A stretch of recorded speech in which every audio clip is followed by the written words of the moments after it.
वालेकुम सलाम, कैसी हो फातिमा? मैम क्या हेलो, कहा आपने? सलाम लिया था ना मेरे से।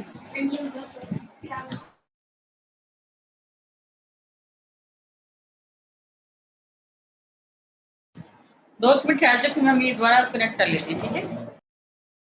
अस्सलाम वालेकुम क्लास। वालेकुम अस्सलाम मैम। वालेकुम अस्सलाम मैम। कैसे बच्चों आप लोग? मैम अल्लाह का शुक्र, आप सुनाएं, आप ठीक हैं? ठीक मैम ठाक। रमजान मुबारक। हाँ, थैंक यू वेरी मच, तुम लोग को भी जान दो। तो हाँ, स्टार्ट कर लेते हैं। 22 लोग तो हो गए हैं, तो बाकी जो है ना वो लोग आ नहीं रहे। जी मैम।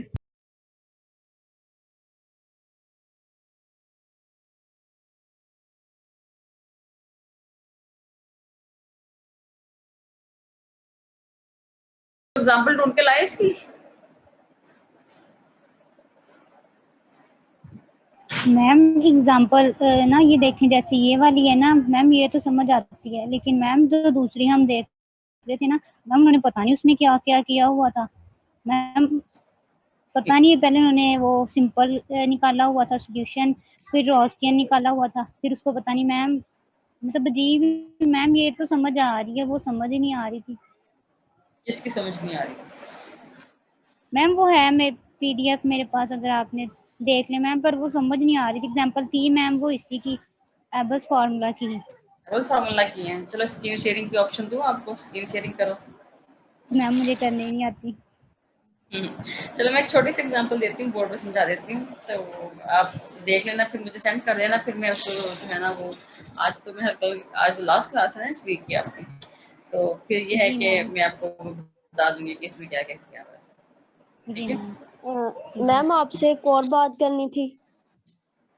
हम्म। मैम नेक्स्ट वीक आपकी शायद क्लासेस हो। मैम नेक्स्ट वीक ही होंगी ना रमजान में? उसके बाद तो ऑफ हो हाँ जाएगा। सिर्फ, हाँ सिर्फ नेक्स्ट वीक किया।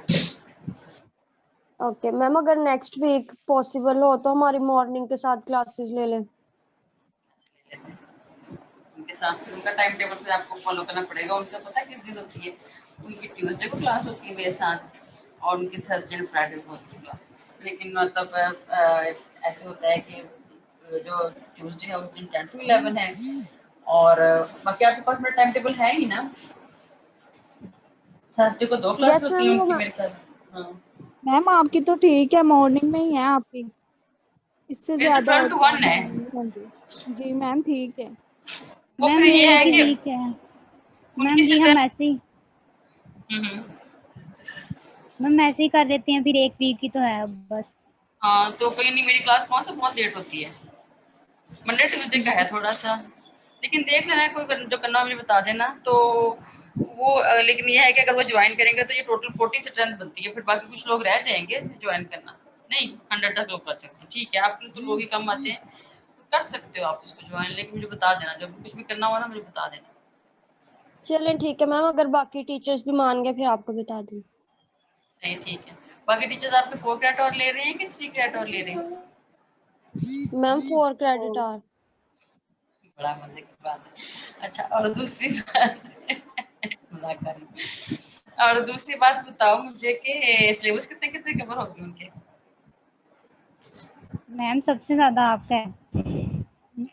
मैं जिस जी बंदे से मैम। पूछती हूँ ना, वो कहते हैं, हम स्टूडेंट्स कहते हैं सबसे ज्यादा आपका है। नहीं मैम नहीं सच्ची मैम, आपका रमजान है, और हम झूठ नहीं फंक्शन बोल रहे। एनालिसिस का है। हैं? Yes ma'am. मैम फंक्शन आपका एनालिसिस और का भी है। फंक्शन एनालिसिस का है। हाँ, मेरा तो आसान ही है, खीर मलाई है, कौन सा मेरा मुश्किल है? जी जी मैम, आपके लिए आसान ही है। नहीं, ये जो ग्रीन्स थ्योरम हम लोगों ने किया है, ये कोई मुश्किल था? मॉडिफाइड ग्रीन्स कोई मुश्किल था? बस प्रैक्टिस ही करनी है। प्रैक्टिस करो। तुम लोगों को ये क्वेश्चन मैंने कोई नहीं देने, मैंने इससे मिलते जुलते क्वेश्चन देने, मेरे पास 1.5 क्वेश्चन है।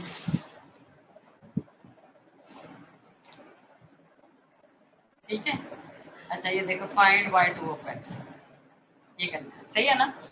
अच्छा, तो सबसे पहले तो आप लोगों ने जो है वो आइडेंटिफाई करना है इस सिस्टम में कि हमारे पास जो है वो p क्या है। और मतलब वहाँ पे एक्चुअली कल हम लोगों ने a1 और a2 की फॉर्म में इसको देखा था ना, तो उसी फॉर्म में देख लो इसको फिर आप। अच्छा, तो उसमें क्या था हमारे पास, a1 क्या है हमारे पास, a1 ऑफ x 2 है, 2 और a नॉट जो है मेरा ख्याल है आपके पास है 1। 1 ऐसे था ना जो कल की आइडेंटिफिकेशन जनरलाइज फॉर्म में थी। मतलब आपने बस उसको याद रखना है फार्मूला को और उस इक्वेशन को जिसकी बेस पे उसने फार्मूला बनाया। अच्छा, फिर इसकी मैं देखो आपके पास उसने सेकंड सॉल्यूशन कैसे निकाला हुआ है, आप लोगों ने ये निकालना है कि y2 जो है वो किसके बराबर होता है आपका, इंटेग्रल y1। वो कल मुझे किसने शेयर किया था, लेकिन उसमें मुझे थोड़ी सी मिस्टेक लग रही थी। आप इंटेग्रल के अंदर और बाहर चीजों को कैंसिल नहीं कर सकते। किसने किया था, नींद आ रही है ऐसे ही है ना, सुबह मेरी भी चाय मिस हो गई, टाइम मैनेज नहीं हुआ, इसलिए मुझे भी नींद आ रही है। a1x और साथ में क्या है आपका dx, सही हो गया। और फिर इसके ओवर में था, बटे में था y1 स्क्वायर dx, ये कल हमने फॉर्मूला किया। अच्छा, अब इसके अंदर जस्ट क्या करना है, आप लोगों ने प्लग इन कर देना है इसको, जो वैल्यूज दी हुई है। मैं इसकी स्क्रीन शेयरिंग ऑफ करती हूँ ताकि ज़रा कैमरा बड़ा नजर आ जाए। सही, थोड़ा सा इसके साथ। अच्छा, अब यहाँ से देखो वैल्यूज प्लग करो इसके अंदर। y2 is equal to y1 क्या दिया हुआ है उसने, e की पावर x माइनस x, ठीक हो गया। अच्छा, अब ये एक बड़ा इंटेग्रल है, ये एक बिग इंटेग्रल है, जिसके अंदर क्या क्या आ रहा है आपके पास, y1 स्क्वायर भी आ रहा है आपका, ठीक है, और साथ में क्या रहा है e की पावर में जो है वो आप लोगों ने एक्सप्रेशन को लिखते हैं, ऐसे ही है ना। तो अब देखो लगाओ जरा वैल्यूज को, तो क्या जाएगा e की पावर, ये e की पावर में इसका इंटेग्रल, तो ये कैसे आ जाएगा, -2 ये ये e की पावर, फिर ये आपके पास आ जाएगा माइनस इंटेग्रल, ये इंटेग्रल, और क्या दिया हुआ है यहाँ पे देखो, e की पावर में क्या लिखना था, a1 ऑफ x, 2x तो ये आ जाएगा आपके पास। फिलहाल चलो 2 इधर अंदर ही लिख लो, बाद में फिर हम बाहर निकाल देंगे। ये dx सही है, और ओवर क्या है इसके नीचे आपका e की पावर माइनस x, बता की बात की। हम स्क्वायर भी है उसका। मैम स्क्वायर हाँ थैंक यू, स्क्वायर है तो वो 2x हो जाएगा, लेकिन फिलहाल चला से सही हो गया। अच्छा, अगले स्टेप में क्या आ जाएगा आपका, this is equal to e की पावर माइनस x और इंटेग्रल ये बड़े वाला इंटेग्रल, अब e की पावर में है -2 dx, तो जस्ट आप इंटीग्रेशन करोगे तो क्या रह जाएगा, e की पावर -2x रह जाएगा, सही हो गया। और साथ में इसके साथ जो है ना वो dx भी आना, तो ये आ जाएगा dx, और ओवर आ रहा है आपके पास e की पावर -2x, सही हो गया। अच्छा, अब देख के मुझे बताओ इंटेग्रल जो है वो आपका, अच्छा ये कल मुझे किसने सेंड किया था, अब नाम शाम में सेव नहीं करती, इतने सारे लोग होते हैं। अब तब यू मैंने कांट सेंड किया कैंसिल, था। अच्छा उस्मान उसामा बच्चे, you can't cancel this with this, ma'am एक कैंसिल इंटेग्रल। वैसे लिखा है लेकिन किया नहीं था।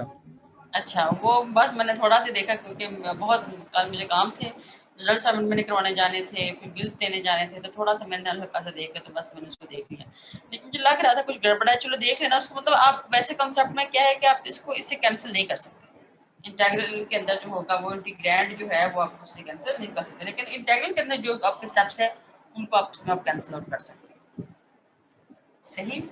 तो अब आपके पास क्या रहेगा, अभी लिख लेते हैं, इधर आपके पास क्या रहेगा, e की पावर -x और इंटेग्रल 1 dx, तो 1 dx की जो है इंटीग्रेशन क्या हो जाएगी, x हो जाएगी, तो ये हो जाएगा x इंटू e की पावर -x, सही है। ये सेकंड सोल्यूशन आ गया, इसका मतलब है जो सोल्यूशन आप लोगों ने लिखना है वो कैसे भी लिखा जाएगा आपका, y of x is equal to c1 e की पावर -x और प्लस c2 x e की पावर -x। अब देखो ये दो लीनियरली इंडिपेंडेंट सॉल्यूशन आपको मिल गए, लीनियरली इंडिपेंडेंट ही है, नजर भी लीनियरली इंडिपेंडेंट ही आ रहे हैं। मतलब मैंने कहा था कि डिपेंडेंट में क्या होता है कि अगर एक सॉल्यूशन इस तरह का हो तो दूसरा उसके लीनियर कॉम्बिनेशन की फॉर्म में लिखा जा सकता है, लेकिन ये है कि ये वाला जो नया सॉल्यूशन आया है this can't be written in the form of linear combination of this, लेकिन ये क्या है, दोनों सॉल्यूशन क्या है, लीनियरली इंडिपेंडेंट है, सही हो गया, सही है ना। चलो यस नेक्स्ट मैम। चलते हैं। ना इसी तरह से आपको इस तरह से क्वेश्चन आ जाएगा। इसमें आप लोगों ने क्या करना होगा, आप लोगों ने कोई भी हमें कोई सोल्यूशन दिया हो गया होगा और कहा जाएगा कि इसका सेकंड सोल्यूशन फाइंड आउट कीजिए। तो सेकंड सोल्यूशन कैसे फाइंड आउट करोगे, आप लोगों ने बस फार्मूला याद रखना है और फार्मूला याद रख के तो आपने जो है उसको ठीक हो गया ना। चलो अब दोबारा से हम चलते हैं अपने टॉपिक की तरफ। इसमें क्या है हमारे पास, ये आइगन वैल्यू प्रॉब्लम तो हमने डिस्कस कर लिया है सारा, ये डिटेल्स हमारा काम हो चुका है। सही डेफिनेशन इसमें बताई हुई है कि क्या होती है। When a linear operator acts on the function it transforms the function into another function that is some scalar multiple of the original function. The function is called an eigen or characteristic or proper function, and the scalar is an eigen or characteristic or proper or latent value. For example, if उसने example दी है इसकी y is equal to sin mx की और y is equal to cos mx and the differential operator d2 by dx square, then d2y by dx square is equal to m square sin mx or d2y by dx square is equal to m minus m square cos mx. Hence mx sin mx and cos mx is an eigen function and minus m square is the corresponding eigen value. अच्छा, इसको जरा पढ़ लेना, ये थोड़ा सा definition की हद तक है लेकिन आप लोग इससे एडवांस लेवल में जा चुके हो। मतलब आप लोगों ने क्या किया हुआ है, आप लोगों ने वो आइगन वैल्यू निकाली हुई है जिसको लैम्डा कहा हुआ है ना, जो डिफरेंशियल इक्वेशन के अंदर आपके पास आता है, और उसका करस्पॉन्डिंग आइगन फंक्शन निकाला हुआ है। तो ये थोड़ा सा ये है कि इसको पढ़ते हुए आपको थोड़ी सी जो है वो प्रॉब्लम नहीं होनी चाहिए। ये आपका इजी वे उसने बता दिया है कि आइगन वैल्यू क्या होती है और आइगन फंक्शन क्या होता है। ठीक है, तो समझ रहे इसको पढ़ो और ताकि अगर कोई इसके अंदर पॉइंट है तो फिर वो क्लियर हो जाए। A homogeneous problem consists of a homogeneous differential equation and homogeneous boundary conditions. The definition is कि when a linear operator acts on a function, it transforms the function into another function that is some scalar multiple of original function. This function is called an eigen or characteristic or proper function, and the scalar is an eigen or characteristic or proper or latent value. आगे मैं उसकी example दी हुई है। चलो आप बड़ा फातिमा इसको जरा एग्जांपल कैसे दिए उसने, ये पहले समझ आई। पहले वाला आप ये बताओ ना, कहता है when a linear operator acts on a function it transforms the function into another function that is some scalar multiple of the original function. The function is called an eigen or characteristic or proper function, and the scalar is an eigen or characteristic or proper or latent value. For example, उसने यहाँ पे example दिया आपको y is equal to sin mx की। sin mx के अगर आप लोग ऑपरेटर ऑपरेट करते हो d2 by dx square, तो ये क्या कर देता है, ये आपको दोबारा से साइन में वापस ले आता है, लेकिन साथ में एक स्केलर मल्टीप्लाई आपके पास आ जाता है। वो जो स्केलर मल्टीप्लाई आपके पास आया उसको उसने क्या कह दिया कि ये आपके पास आइगन वैल्यू है और ये जो आपके पास साइन mx है ये आपका एक आइगन फंक्शन है। सही है, तो कहता है कि finding the eigen function and eigen values is called the eigen value problem. यहाँ फुल स्टॉप तक जहाँ रखो इसको जरा और बताओ। हाँ जी फातिमा, क्या समझ आई है इसकी?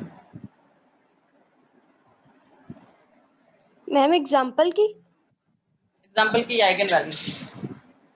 जी जी मैम, आपने यही बताया है कि जो हमारे पास फंक्शन होगा जब हम उस पर डिफरेंशियल ऑपरेटर अप्लाई करेंगे तो वो हमारे पास एक कांस्टेंट दे दे, स्केलर मल्टीपल दे देगा और उस स्केलर मल्टीपल को हम उसका आइगन वैल्यू कहेंगे या आइगन फंक्शन कहेंगे।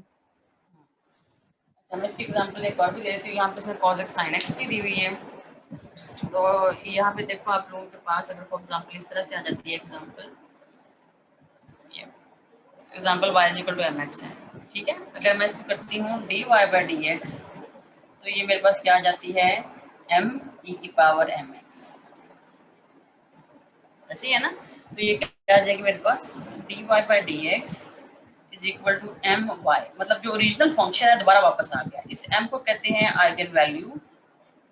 ठीक है, इसको जो हमारे पास ये जो e की पावर mx आया है, ये जो करस्पॉन्डिंग इसका तो मल्टीप्लाई हुआ होता है, उसको कहते हैं आइगन फंक्शन।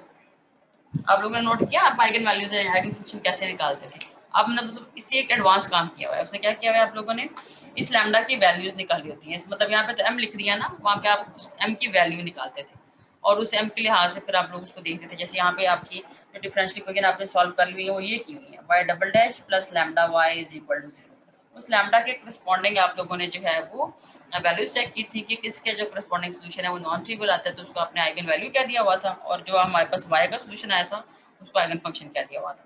तो यहाँ पे भी एग्जैक्टली वही चीज़ हो रही है।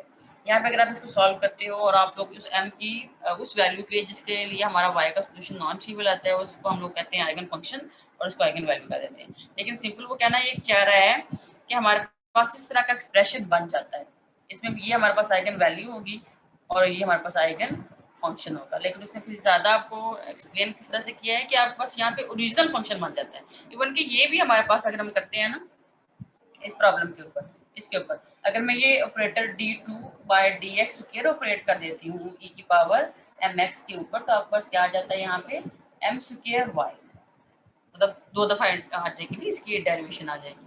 सही, तो हमारे पास अब क्या आ जाएगा d2y/dx square is equal to m square y। आपके पास एक प्रॉब्लम आ गई, तो फिर आगे जाके मतलब एक्चुअली उसने आपको सोल्यूशन दे दिया हुआ है और आपको पीछे की तरफ लेके जा रहा है डिफरेंशियल इक्वेशन की तरफ।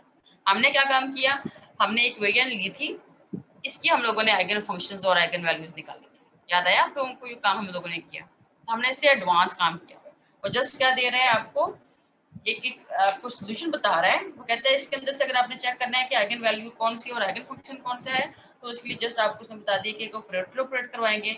अगर वो जो ऑपरेटर ऑपरेट करवाने के बाद हमारे पास जो आंसर है वो some scalar multiple of the original function आ जाएगा, तो जो ओरिजिनल फंक्शन हमारे पास आया वो आइगन फंक्शन होगा और ये जो स्केलर आया है इसको हम कहते हैं आइगन वैल्यू। तो वही बात हमारी हो गई, जैसे हम लोगों ने इसको कहा था कि हमारे स्केलर की वो वैल्यू जिसका करस्पॉन्डिंग सोल्यूशन नॉन ट्रिवियल आता है उस स्केलर को हम कहते हैं आइगन वैल्यू और जो सोल्यूशन आता है उसको हम आइगन फंक्शन कहते हैं। ऐसे कहते हैं ना, तो जाहिर है अगर ये हमारे पास नॉन ट्रिवियल सोल्यूशन होगा तभी तो हम इसको इस फॉर्म में लिख सकते हैं ना, ऑपरेटर को ऑपरेट करके some scalar multiple of the original function. तो ये उसने आपको बात की, बात फॉलो की। अब इसकी जरा वीडियो बंद करती हूँ ताकि इसकी स्क्रीन कंप्लीट हो जाए आपकी। फिर इसने क्या बोला, when a linear operator acts on a function it transforms the function into another function that is some scalar multiple of the original function। बात फॉलो कर ली? Yes, ma'am.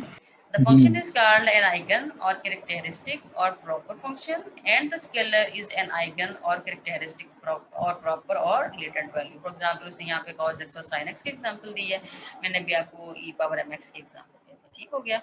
तो यहाँ पे वो कहता है कि हमारे पास जो है वो m स्क्वायर इस एग्जाम्पल में इस एग्जाम्पल के लिहाज से माइनस m स्क्वायर, वो कहता है कि वो this is multiplied by the original function, यहाँ पे दोबारा आ गया आपका। तो वो कहता है कि ये हमारे पास m जो है वो स्केल आइगन वैल्यू है और ये आइगन फंक्शन आ गया। अच्छा, इसके लिए मैं इसको स्टडी रीड करवा रही हूँ क्योंकि हो सकता है कि अगर आपका वो इसमें एमसीक्यूज बने तो फिर आपको पता ना प्रॉब्लम ना हो कि ये तो हमें मैडम ने करवाया नहीं था तो आपने उठा के दे दिया है, इसलिए मैंने कहा साथ साथ ये भी क्लियर होता है। बात फॉलो कर ली ना? अच्छा, frequently the solution of a differential equation depend upon a parameter lambda which may assume various values during a given discussion.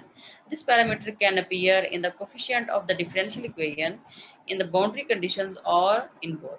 For a large class of problems of practical significance, the typical eigenvalue equation is written in the following form। अब यहाँ पे उसने जो है वो लिख दिया, जैसे अभी आप लोगों ने कल लास्ट टाइम में क्या किया, आइगन वैल्यूज के लिए जो ग्रीन फंक्शन को किया है उसके लिए आप लोगों ने इसी को किस फॉर्म में लिखा भला?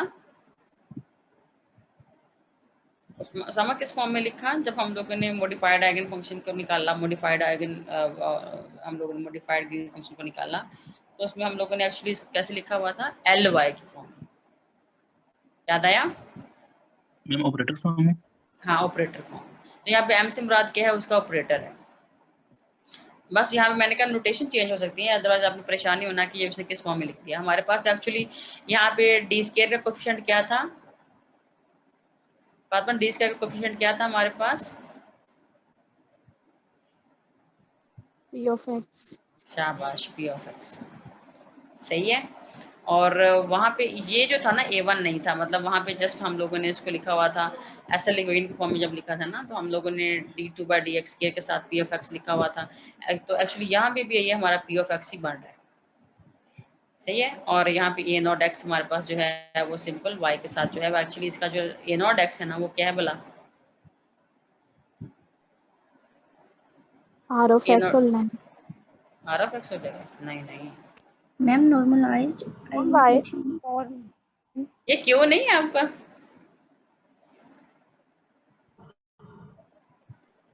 नहीं मैम। ऐसे ही है ना, ये आपका एक्चुअली बन रहा है क्यू ऑफ एक्स, लेकिन यह है कि इसने अपनी नोटेशन यूज की हुई है, तो हम लोगों ने वो जो बुक वाली नोटेशन है उसके मुताबिक की थी, लेकिन आपने इसको परेशान नहीं होना, जस्ट आपको आइगन वैल्यू आइगन फंक्शन की समझ आ जानी चाहिए, तो वो क्लियर हो गया ना कॉन्सेप्ट।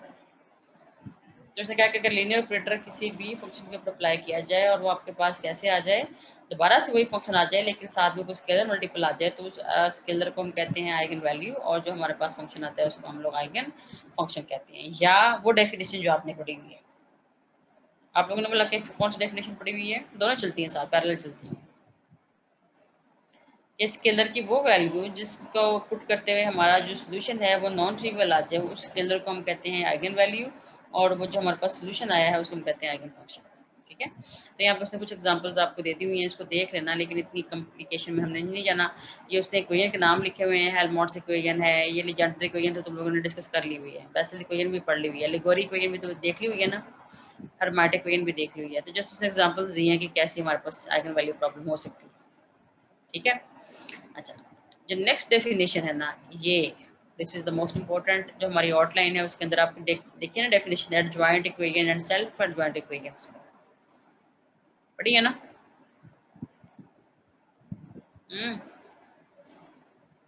अच्छा, एडजॉइंट इक्वेशन क्या होती है, यस मैम। ये इक्वेशन उसने लिख दी, आपने इसको एज इट इज माइंड में रखना है। मतलब कैपिटल P क्या लेना है आप लोगों ने, d2y/dx के कोफिशिएंट लेना है, कैपिटल Q क्या लेना है, dy/dx का कोफिशिएंट लेना है, r ऑफ x कैपिटल किसका कोफिशिएंट लेना है, y का लेना है। ठीक ठीक है, यहाँ पे कह रहे हैं कि p of x has yes a ma'am.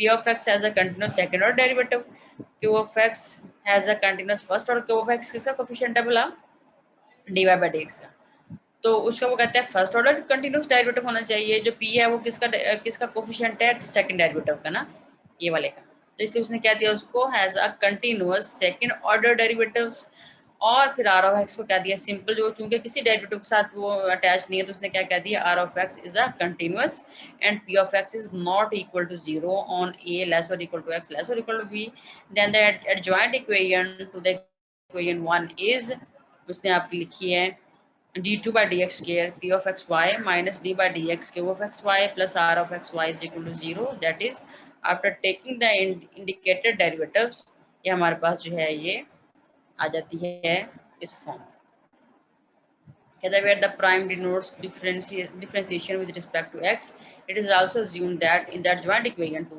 each coefficient function is continuous on a less or equal to x less or equal to b। इसको जरा पढ़ो और जरा हजम करने की कोशिश करो और मुझे बताओ क्या समझ आएगी। नंबर 1 को देखो और इसके नीचे वाली लाइन को देखो और फिर नंबर 2 को देखो।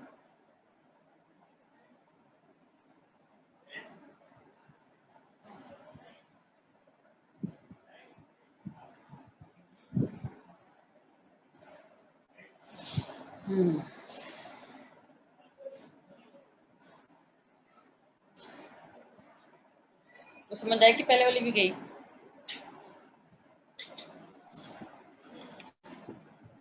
मैम इनमें ए बी क्या है? ए भी तो है ही नहीं इसके अंदर, ए भी तो उसके इंटरवल है ना जिसके ऊपर डिफाइंड होता है, जैसे हमारा मॉडिफाई ग्रीन फंक्शन था, तो वो उसकी लिमिट्स क्या होती थी, एंड पॉइंट कंडीशंस क्या होती थी ए और बी के ऊपर। ठीक है, तो इसमें जो इंटरवल जिसके ऊपर ये डिफाइंड है ना, उसको उसने कह दिया है कि हमारा वो इंटरवल है ए लेस और इक्वल टू एक्स लेस और इक्वल टू, ये हमारा इंटरवल है ना, नहीं फातिमा? इक्वेशन 2 मैम कैसे आई? हाँ, जी उसने मैम। क्या उसको, मैम मैं अब वो नीचे देख रही हूँ जहाँ पे ना। अच्छा ये देखो ना, वो कहता है कि ये जो नंबर 1 है ना, इसकी एडजॉइंट इक्वेशन क्या होती है, ये इसको तो तुम लोगों ने रटा लगाना है, ये कैसे है, ये उसने डिराइव किया हुआ है 5-6 पेजेस का, वो तुम्हारे सिलेबस में नहीं है इसलिए मैं करवाऊंगी मैं। ठीक है, तो एडजॉइंट इक्वेशन उसने ये निकाली हुई है, आपने याद कैसे रखना है, d2/dx स्क्वायर, वो जो आपका px है ना, जो आपका d2y/dx के कोफिशिएंट है, उसको आपने प्रोडक्ट ले लेना है pxy के साथ, फिर आपने नेगेटिव साइन फार्मूले का ही है इसके अंदर, minus d/dx q of x y plus r x y is equal to 0, ये जिसके ऊपर मेरा कर्सर घूम रहा है ना, ये क्या है, एडजॉइंट इक्वेशन ऑफ 1, इसको आपने एज इट इज याद रखना है, कोई चेंज नहीं करनी। ठीक है, तो यहाँ पे यस मैम। फिर उसने मैम एडजॉइंट में इन्होंने सिर्फ इस तरह किया है कि y को उसके साथ मल्टीप्लाई कर दिया। हाँ सेकंड डेरिवेटिव लेके ना, मतलब पी ऑफ एक्स के साथ वाई सेकंड मैम डेरिवेटिव, जैसे लास्ट वाली में उन्होंने किया है आर, इसको एज इट इज रहने दिया ना।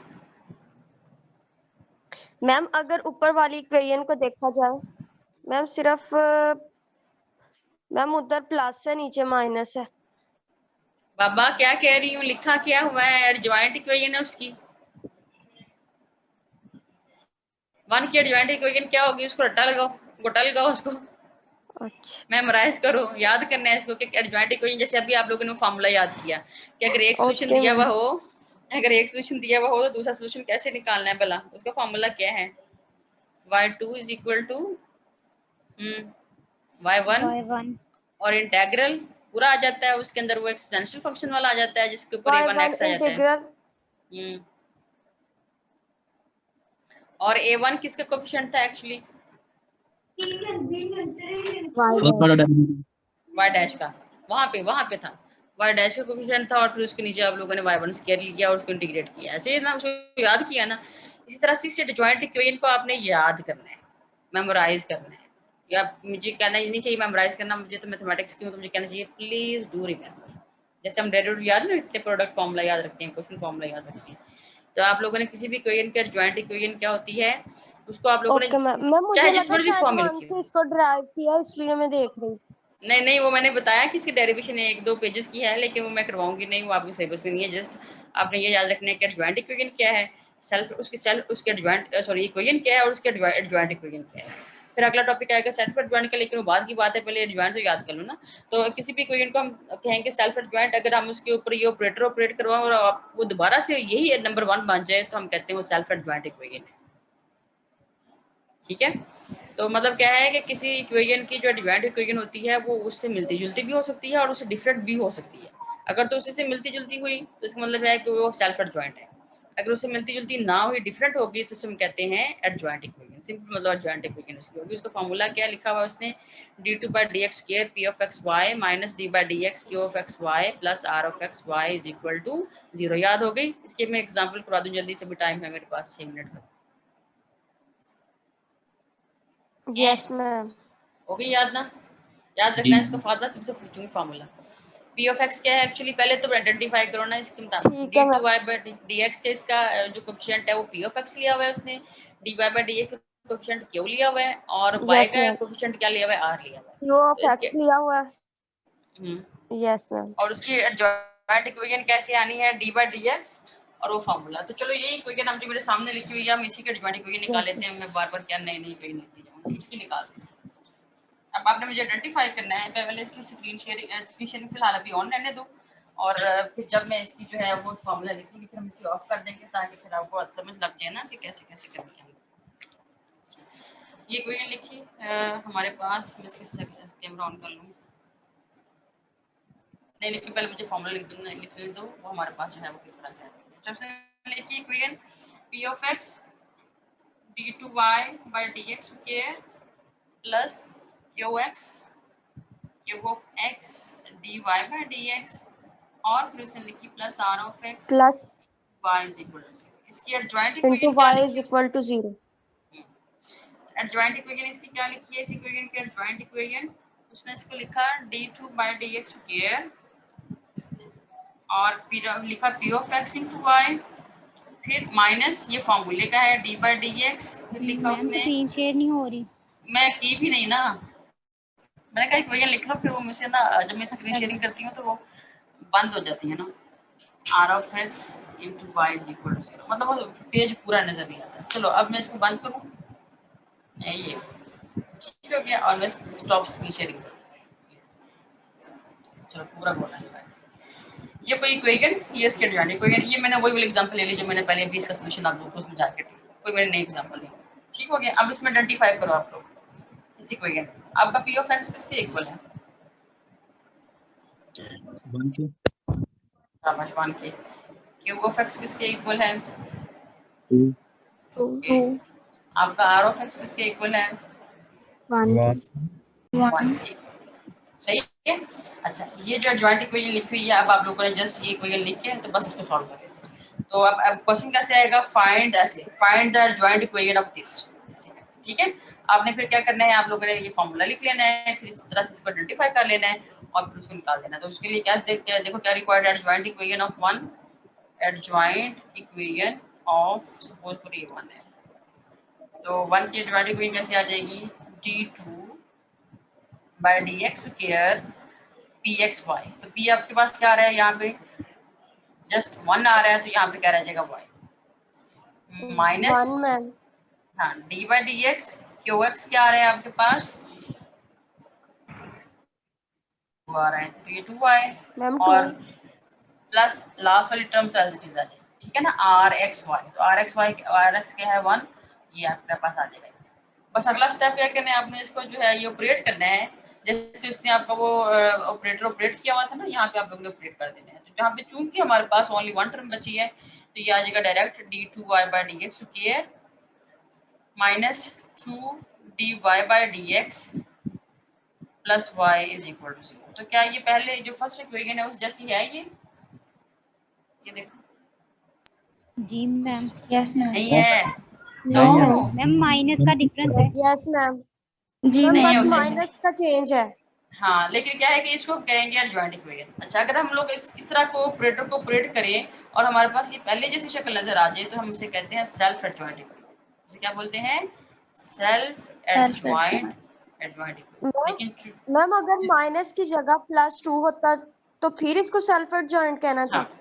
अभी फिलहाल जस्ट ये क्या बनी है, एडजॉइंट इक्वेशन बनी है। अगर यहाँ पे प्लस माइनस की जगह प्लस होता फिर हम इसे बोलते सेल्फ एडजॉइंट इक्वेशन, ठीक है। मतलब अगर ये ओरिजिनल इक्वेशन के बराबर ही आ जाती है तो हमें इसे कहते हैं सेल्फ एडजॉइंट। लेकिन चूंकि ये नहीं आई है, that's why this is not self adjoint equation, लेकिन एडजॉइंट इक्वेशन है।